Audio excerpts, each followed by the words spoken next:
जगा भाई मु शुणिछि जे तुमे कुआडे नारदंकु एक तेलर पात्र देई तांकु समग्र पृथ्वी परिक्रमा करिबा पई आदेश देइथिलो।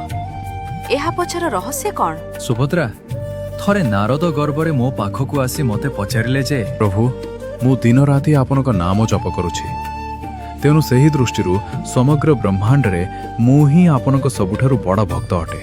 किंतु मु तांकु एक गभीर सत्य देखाइबाकु चाहुथिली, तेणु मु कहिली एहा सत्य नुहे नारद, मोर सबुठारु बड़ भक्त तो पृथ्वी रे एक साधारण चासी अटे।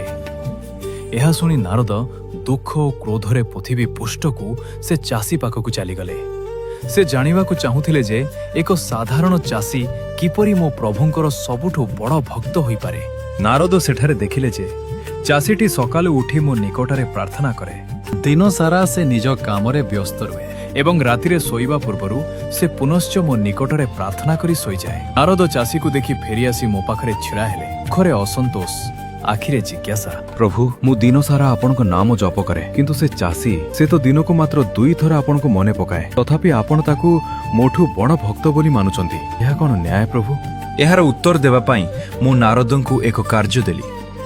नारद, ए तेलर पात्र नियो, एहाकु धरी समग्र पृथ्वी थरे घुरी आस, किंतु मने रख एथिरु गोटिए टोपा तेल तळे न पड़िबा उचित। ए हेउची मो आदेश। नारद तेलर पात्र हातरे धरी सेठारु चलीगले।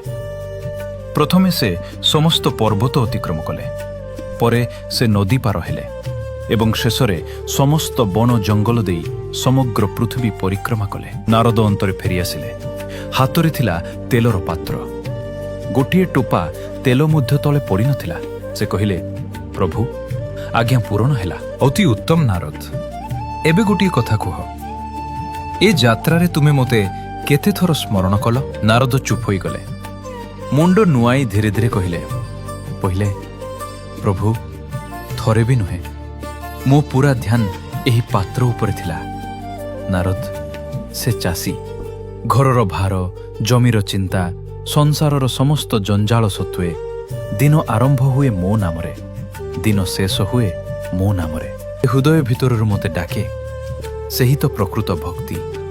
भक्तिर अर्थ केते थर प्रार्थना कल ताहा नुहे, बरं समस्त दुख और जंत्रणा सत्वे तुमे केते सत्य मनरे, केते स्नेहरे काहाकु स्मरण करुछ, एहा ही सत्य भक्ति अटे। एही भली मिठा मिठा कहानी देखिबा पई आमको फॉलो करंतु।